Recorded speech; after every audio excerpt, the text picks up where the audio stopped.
Thank you, Mr. President. Mr. President, Excellencies, you have before you the report of the Secretary General covering the period between January and April 2017. Much has transpired since the end of this reporting period on 15th April, and I will share the main facts and some observations about the more recent developments. The last quarter witnessed fluctuating tensions and fragility, though the situation remains generally stable. Escalation has been avoided in several instances due to external diplomatic interventions, but the necessary level of trust between Pristina and Belgrade has been further eroded by a number of irresponsible and inflammatory statements. Both sides repeatedly accused one another of provocation, whereas the process of normalization of relations requires cooperation. Mr. President, the decision to call an early parliamentary election in Kosovo in June, following the collapse of the governing alliance, an alliance painstakingly forged in 2014, was a significant development. The outcome of the election may draw a different future for Kosovo. The next government, regardless of its composition, will nonetheless continue to face numerous pressing challenges. Elections do provide opportunities for the renewal of political will and direction, as well as for greater diversity in leadership and representation, for example, greater engagement with youth. I must also express my shock, shared by many in Kosovo, about the attack this past weekend against Arbana Jara, a prominent media figure who recently entered electoral politics.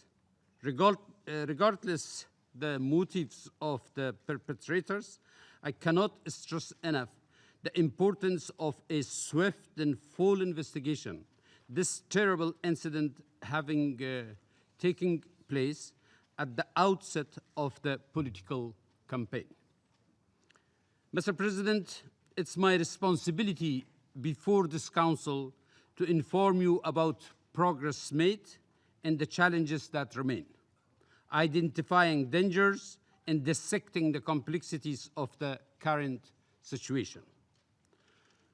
It's important to note that the Mitrovica wall dispute was resolved peacefully through negotiations, and the initial determination to form a Kosovo army by legislative amendments has calmed. However, the relations between Pristina and Belgrade are still not at ease. The frequent electoral cycles are part of a continuum of distraction that is not helping to advance the European Union-led dialogue or the implementation of its central agreements, such as the Association/Community of Serb-majority municipalities. The dialogue has practically stood in abeyance for some months now. Its resumption is of the highest importance. Mr. President, alongside limited progress in the dialogue process, public communications during this period, reporting period, unfortunately descended back to intolerant and ethno-nationalist slogans. This tendency is one which should be followed closely and is a matter of deep concern. Rather than elaborating this trend, allow me to review what we have heard from different leaders during this period. For example, in relation to Serbia's request for the extradition from France of Ramush Haradinaj, leader of the AAK political party. Prior to the decision of the French authorities on 9 March, the Kosovo Assembly adopted a resolution calling for suspension of the EU-facilitated dialogue with Belgrade. until Mr. Haradinaj had been released. It's hoped that this resolution will now be rescinded. In a television interview in early April, prominent Assembly member Daoud Haradinaj, the brother of Ramush Haradinaj, warned of an quote-unquote ethnically clean Kosovo if judicial authorities in France were to rule in favor of Serbia's extradition request for his brother. Upon his return to Kosovo on 27 April, Ramush Haradinaj himself referred to Serbia's extradition request as, quote, a call to war, end of quote, referred to the, quote, enemy Serbia, end of quote, and threatened, quote, we will do to them far worse than we did back then, end of quote, referring to the height of the war in 1999. Outgoing Serbian President Nikolic compared Haradinaj to, quote, a rabid dog that has tasted human flesh, end of quote. Such statements directly and negatively affect the atmosphere among the communities in Kosovo. Are these responsible statements? Such incitements to hatred fall outside the realm of a civil political discourse. They throw us into a situation where, as it is said, reason would be consumed in the flames of irresponsible and unnecessary behavior. Mr. President, another issue that has received a great deal of attention is the question of regional or sub-regional unions. Should European Union enlargement stall? Once more, I will report to the Council on what we have heard from different leaders during this period. In a mid-April interview, the Prime Minister of Albania, Edi Rama, stated, quote, everyone would like to unite in the big union. But if there is no hope, no perspective, no space, then of course smaller unions may happen, end of quote. Other politicians seized the moment to shape this into a nationalist context. President Hashim Thaçi remarked, quote, if the EU continues with the delay in the unclear approach, end of quote, then, quote, all Albanians in the region will live in one unified state in order to proceed with integration into the European family, end of quote. The president of Serbia's National Council of Albanians went further, saying, quote, now is a key moment for Albania and Kosovo to show Serbia that this is a part of Albania that must not be touched, end of quote, referring to mixed ethnicity municipalities in southern Serbia. In reaction, Serbian Cabinet Minister Aleksandar Vulin stated that the Greater Albania, quote, can only be accomplished by a great Balkan war, end of quote. He further stated that, quote, Albanians must be aware that they will have to fight their own wars and that they will pay for the wars Haradinaj is trying to cause with the heads of their own children, end of quote. Whatever the real intent behind such remarks, some issues have moved from a more academic or semi-academic debate to the political level. Such suggestions can also fuel fears and tensions and could lead to something much worse. One must ask, what place does such rhetoric have in 2017? What should any person, be they Albanian or Serb, make of such statements? Such language and such thinking produces real effects on the ground. There has been a notable cluster of security incidents centered upon the city of Mitrovica, including physical assaults and some which weapons have been used.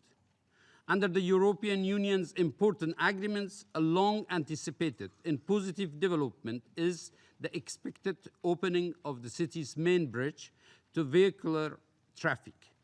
Yet, in the current climate, expectations are tinged with anxiety and fear rather than optimism. Mr. President, constructive engagements continue to be possible, and we witness it on the ground every day. I have continued meeting municipal and community leaders throughout all parts of Kosovo. In this past quarter, I had the opportunity to meet and talk with the municipal mayors in Gilan, Gjenjelan, Pristina, North and South Mitrovica. I witnessed real commitment to promote cooperation between the communities, to resolve real issues in the daily life and needs of people.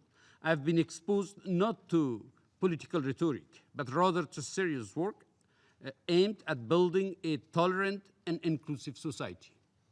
Particularly encouraging is the establishment by the associations of families of missing persons of a shared resource center. This center, supported by UNMIC, brings the families of missing persons together to encourage dialogue and common efforts. The missing persons issue is an open wound that inhibits societal reconciliation. But I have been struck by the spirit of unity at the center, calling for better performance by politicians and public institutions in both Belgrade and Pristina to bring answers to those who have already suffered too long without such answers. On 15th March, UNMIC hosted a global open day on women, peace and security, which convened more than 100 dignitaries, journalists, and political and civil society leaders to stoke a debate about women's role in societal reconciliation. The event's keynote address was delivered by former Kosovo President, Ms. Yahyaga. We were highly impressed by the diversity of participation and the constructive manner in which participants were willing and able to discuss difficult issues. We will continue to support women who take courageous stands to shape a better future for Kosovo. Furthermore, UNMIC has worked to implement this Council's resolution 2250, focusing on youth. On 11 May, UNMIC hosted the second in a series entitled Stories from the Other Side, which brings together young people from Kosovo's diverse communities. Identifying their shared perspective, they defined new ideas for tackling current social problems in Kosovo. I wish to make a special mention of the effort of the EU Special Representative in Kosovo to reinvigorate the Implementation and Monitoring Council for Cultural Heritage Protection, which reconvened during this reporting period after a long hiatus. This mechanism is crucial for implementation of the law on the special protective zones and as a platform for discussion of the full range of issues facing cultural heritage protection. Included among these is continuing obstruction by Dechani authorities of the Kosovo Constitutional Court's ruling on property belonging to Visoki Dechani Monastery. The central authorities have yet to cancel the procedure for privatization of the formerly disputed land, despite the clear legal decision by Kosovo's highest court. Mr. President, improving the situation in Kosovo and the region requires leadership which transcends ethno-national divisions rather than amplifying them. Overcoming such destructive challenges is the spirit of the European project to which all regional actors aspire.